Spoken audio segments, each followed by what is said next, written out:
Hi everyone! We're here at my indoor garden today where we've just been starting a ton of seedlings and they're growing really well, but they do need some feeding now because I want them to keep on growing because spring is coming up and I want to be ready to plant outside. You can't just dump fertilizer all over your seedlings any old time. That's going to be really detrimental to their growth.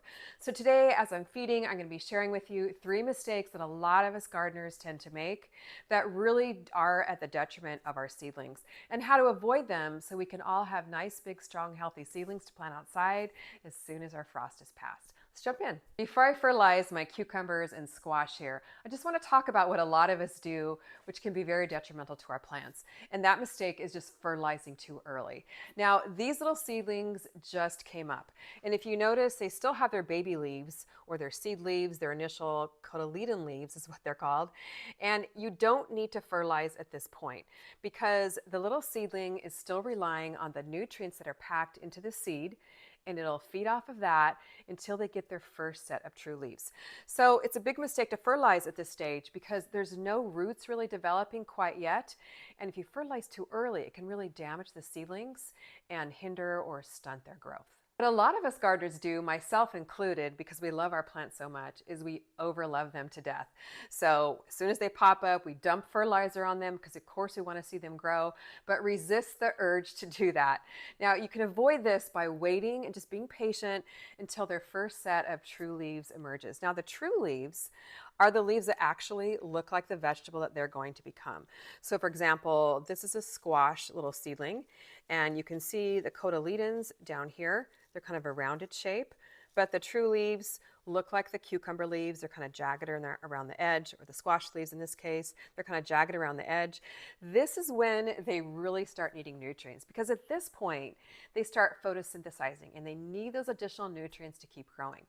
Now, you can tell here that these are just kind of a slightly yellow tinge to the leaves, which also indicates that they do need some additional nutrients to really just be strong, healthy seedlings that are ready to plant out in the garden in just a month or so, at least here in Southern California.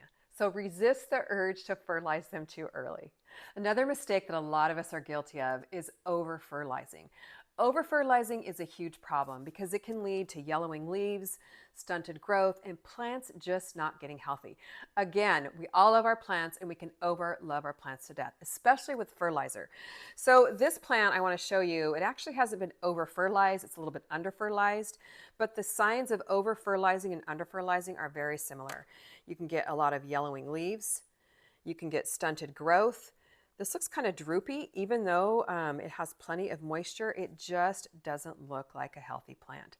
So when you over-fertilize or dump way too much fertilizer on your plant, it can be just as detrimental as under-fertilizing. Avoiding this is very easy. The general rule of thumb for your small seedlings, and I'll show you what I mean more in just a moment, is to go half strength and to use a gentle, natural, organic fertilizer.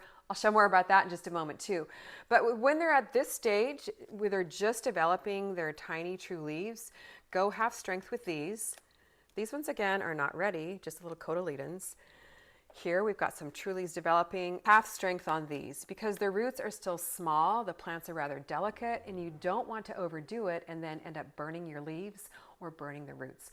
Now, as your plants grow and get a little bit bigger, you can then go full strength on them. This is a full size little, I think it's a cabbage seedling. It's a good 3 to 4 inches tall. It's got lots of leaves here.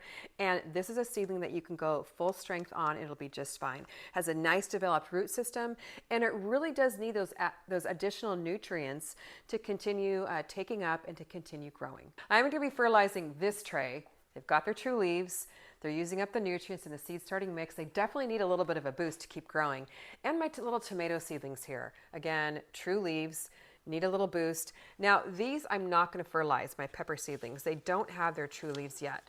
So I am just going to set these aside while I fertilize the others, and we'll probably end up putting them in a separate tray to fertilize as they continue to grow. Now over here is where I keep all my fertilizers, my indoor pest control. I like to keep them handy so they're quickly accessible, so I don't have to spend a lot of time searching all over the house for them. And what I use to fertilize is a couple of really nice gentle fertilizers. I like to mix them together. The Vermistera Vitality I've used for years. It's basically a concentrated worm casting tea. and it has really good growth hormones, which I really like for the plants. And I'm putting these in at half strength. So just follow the directions on the back, half strength in my gallon watering can. And then the Monterey Fish and Guano is really good for the nitrogen that it gives to your plants, which help really boost that green leafy growth that we all love to see on our seedlings. Again, half strength. You can measure it out exactly, but I just kind of eyeball it. Pour some in a cap here. It's concentrated, so a little bit goes a long way. So let me pour it in here, and then just give it a quick little mix. And these are both water-soluble fertilizers, which mean they dissolve in water, and the nutrients are immediately available to your plants, which is really important for your indoor seedlings right now. Now, one mistake that a lot of gardeners make is we just dump the fertilizer all over our plants here, and I'm not actually going to do that today because I don't want to make that mistake. Instead, what you want to do is just bottom water, and you can go back and watch our watering video for more information on that. But you bottom water, and what happens is the plants just wick up the water from the bottom, and it's a really healthy way to water because it does help develop the roots of the plants as well. Because what they will do is go down to find the water, which really helps them have a nice, strong, healthy root system. So let me just move over here to my tomato plants. Pour a couple inches in the bottom. And then what I'm going to do is let these sit in this water for about 10 or 15 minutes. And I usually do this about once a week during one of my regular watering sessions. And what really helps me to remember to fertilize and water is I have this little acronym in my book called Fertilizer Fridays. And it just kind of helps you develop those habits into your daily life so you don't forget to fertilize your seedlings. At least check them on every Friday to see if they need it. Now, the seedlings will soak it up from the bottom. And once the soil turns a darker brown color, indicates that it's soaked up all the moisture content, all the good fertilizer. At this point, I'm not going to let them sit in the water all day because you don't want those little delicate roots rotting or anything like that. I'm going to grab my tray, and I'm actually just going to pour the water off into my pitcher over here.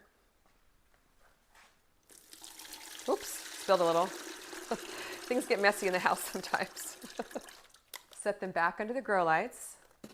And then usually what I do with the additional water is if I have other seedlings that need watered, I'll use it on them, or often I'll just take it outside and dump it on my container plants. I hope you found this helpful, and hopefully it will help you have really nice, strong seedlings to plant out in the garden when the weather warms up.